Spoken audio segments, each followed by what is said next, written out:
creo que la gente se centra mucho en explicar las siglas de lo que es el BDSM, bondad, disciplina, dominación, sumisión, sadomasoquismo, como todas estas siglas, y en realidad creo que las personas de la comunidad BDSM lo último que nos importan son las siglas. O sea, yo no me digo, ahora voy a hacer la parte de las B. Como que es una cosa que no nos preocupa para nada. Al final, el BDSM es cualquier práctica erótica, que creo que esto es muy importante, porque nos vamos directamente a lo sexual, al falocentrismo, al genitalcentrismo y al coitocentrismo, pero es cualquier práctica erótica, no tiene por qué intervenir ese guión del que hablábamos al principio, en la cual hay un uno que domina a un otro y ambos consienten y lo están disfrutando. O sea, que al final BDSM, lo digo porque puede parecer una cosa como muy básica, pero muchos pacientes míos que están dentro del colectivo, que son personas muy deconstruidas, me dicen, cuando les planteo si les van eróticas relacionadas con el BDSM, me dicen, bueno, es que a mí no me va tan heavy. Es que no es un extremo, no es un nivel, es una disciplina. O sea, BDSM podría ser cualquier práctica en la cual hay un uno que domina al otro. Si yo entiendo BDSM como que yo esté pasando por la cocina y mi novio me dé una cachetada en el culo, una cosa tan cotidiana, ya podría ser eso considerado BDSM. O sea, bajo esta perspectiva volvemos a lo del principio. No tiene que ver tanto con una estadística. BDSM hemos hecho todas, en Todas. algún momento, una gran mayoría. Ujú. Entonces, en base a eso, dentro de esta dominación y sumisión, creo que es muy importante, y también en base a lo que decías antes, del sexo en pareja y la comunicación y cómo es importante este autoconocimiento propio, veo cada vez más vídeos de comunícate en pareja, comunica Ujú. tus gustos y tus límites, importantísimo. Pero yo no quiero solo depender de que un hombre respete mis límites, sepa leer mi lenguaje verbal y no verbal. Yo quiero hacerme adulta responsable de mi propia sexualidad. Ujú. Entonces me parece todavía mucho más interesante el sentarme a hablar conmigo. El sentarme a hablar conmigo de qué prácticas sí, de qué prácticas 100% no. Hablamos de límites blandos y límites duros, qué límites son innegociables y qué límites depende de la persona o de mi estado de ánimo. Puedo jugar con hacer o no hacer. Creo que esta conversación con una misma es súper importante, ¿no? De cara a luego poder expresarlo. Yo soy muy fan de esa conversación previa, antes de hacer BDSM o no hacer BDSM, de prácticas permitidas, límites blandos y límites duros, que muchas veces la gente dice, jo, pero es que entonces robotiza mucho, guioniza mucho luego el sexo. Bueno, es que yo creo que se puede erotizar mucho esa conversación. Y qué te gusta y qué no te gusta Ay, y si cómo hago puedo esto y si probamos hacerte. esto y no sé Exacto. qué. Vamos a meterle un poco de morbo también a esa conversación, ¿no? De cara a poder establecer cosas importantes, ¿no? Creo que el BDSM aquí viene a enseñarnos muchísimo, como los momentos de aftercare, este momento después de una sesión donde ha habido más o menos violencia, más o menos prácticas de dominación, y luego tenemos este momento de autocuidado, de cuidado mutuo y demás, que es como muy interesante de cara a practicar este tipo de erótica. Y luego has planteado una cosa súper guay, que creo que viene también mucho de este machismo de imitar la reproducción y esto que te decía de ser el hombre, ser la mujer, que hoy en día incluso en el ambiente marica llevamos, en el ambiente lésbico con las lesbianas butch y las lesbianas Sí. femme. O sea, que aquí estamos todas metidas. Ya las trans no te quiero contar. Que se entendía que el hombre tiene que tener ganas siempre y le tiene que apetecer de todo. Y hoy en día creo que la persona dominante, que tenemos asociada a la dominación con la masculinidad, aunque no deba ser así, Ujú. el dominante no pone límites, pone el límite del sumiso normalmente, Claro. y el dominante es como que le apetece hacer de todo. Es que el dominante igual no le apetece hacer según qué cosa porque le parecen demasiado extremas, porque no le apetecen o porque no le gustan directamente y no entran dentro de su erótica. Y creo que en esas situaciones tenemos mucho que aprender del lado dominante también, porque si pone límite y hay cosas que les parecen muy demasiado extremas o que no le gustan a ese nivel, es como, ay, no eres tan dominante.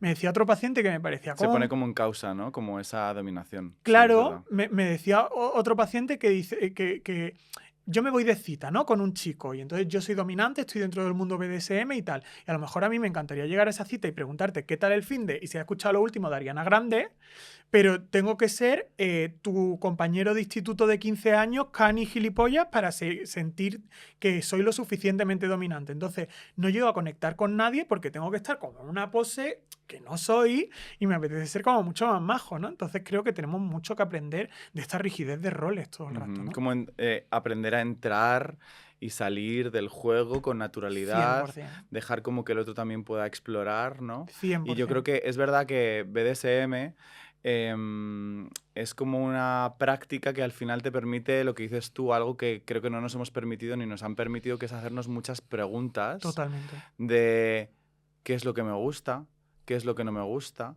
dónde está mi límite. O sea, no nos Totalmente. lo hemos preguntado, simplemente hemos sido generaciones que hemos saltado directamente a tener relaciones sexuales o a tener encuentros íntimos con otras personas sin tener ni idea de nada y aprendiendo un poco todo sobre la marcha, ¿no? Entonces, de 100%. repente, siento como que esto es una herramienta que te permite preguntarte muchas cosas, ¿no? Y al final no deja de ser un poco una obrita de teatro, ¿no? En plan de, Total. ¿hoy qué vamos a hacer?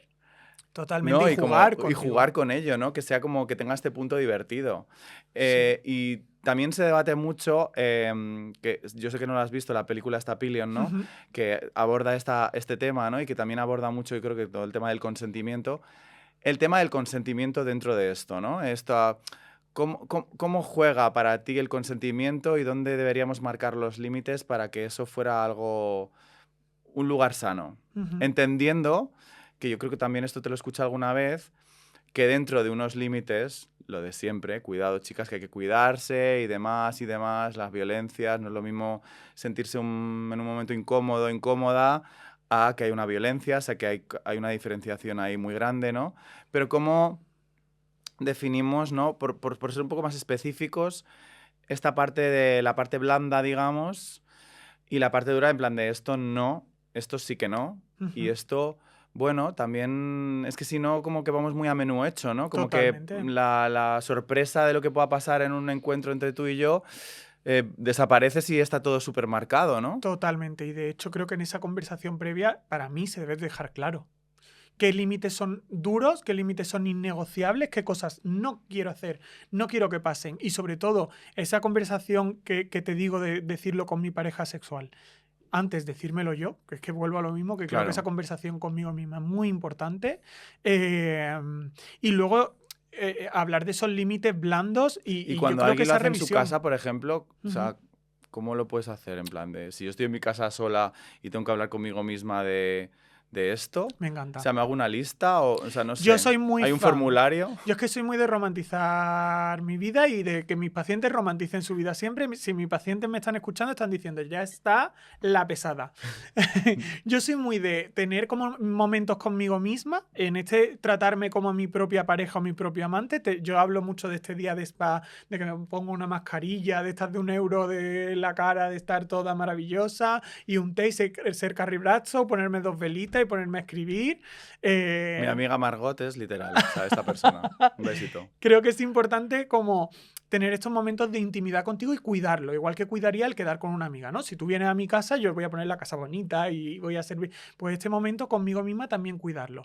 Y el cómo acceder a ti, yo soy muy fan de escribir personalmente, ¿Vale? pero hay 1000 formas. Mira, tenía una paciente que era increíble y me decía, yo salgo a pasear a mi perro 1 hora a lo mejor y voy llamando a una amiga, pero me mando un audio a un grupo que tengo conmigo misma y me voy contando y luego no lo escucho, pero yo voy hablando conmigo. Creo que muchas veces también no hay que menospreciar esas charlas con las amigas que tenemos, donde aunque yo estoy hablando contigo, me estoy contando cosas a mí. Ujú. Creo que eso lo hacemos muchísimo, ¿no? Todo el rato. Todo el rato. Es muy fácil cuando el foco, al menos a mí me pasa, que cuando no estoy tan enfocado en mí, sino que mi foco es, te estoy contando algo a ti, esto pasa mucho aquí en el podcast, obvio, Claro. cuando te estoy contando algo a ti, mi foco no es, está en ti, no está en como querer comunicarte algo, decirte algo, explicarte algo.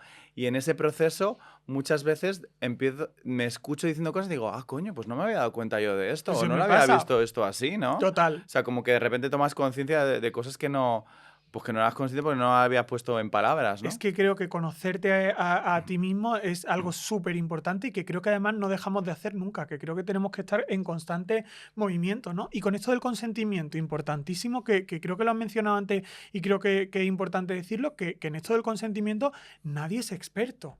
O sea, que vamos de expertos porque todos no hemos visto muchos vídeos, pero que creo que hablamos de salud sexual y es muy importante, pero contamos con la educación sexual que hemos contado, ¿no? Y no todo, vamos fluyendo un poco. Y me parece que aquí volvemos a ponerle un peso a la parte dominante, sobre todo dentro del mundo BDSM, de que tiene que entender todo, leer todo, y es como lo que te decía al principio, ¿no? Yo quiero, por supuesto, dar con una pareja sexual, yo en mi parte como sumisa, ¿no? Quiero dar con una pareja sexual que sepa leer mi lenguaje verbal y no verbal, que me respete mis límites y demás, pero yo no quiero solo depender de que un hombre haga eso. Claro. Yo quiero ser adulta y formar parte de ese respeto hacia mí misma en cuanto a mi consentimiento. Quiero ser capaz cada vez más de pedir prácticas que me gustan con asertividad, de poner los límites necesarios, de no dejarlo a la interpretación o a un lenguaje no verbal, sino poder comunicarlo más allá de que hay veces que podemos y veces que no podemos, pero no quiero quedarme ahí, quiero ser cada vez más responsable de mi propia sexualidad y entender también que hay veces que damos desgraciadamente con abusadores y hay que poder contarlo, comunicarlo y tomar las medidas necesarias, pero no siempre que yo me siento incómoda o tengo delante un abusador. Que creo que tenemos que un poco en este sentido trabajarnos nuestra propia sexualidad también y poder sentirnos seguras a la hora de relacionarnos con el tema sexual, porque si no vamos con miedo. Claro.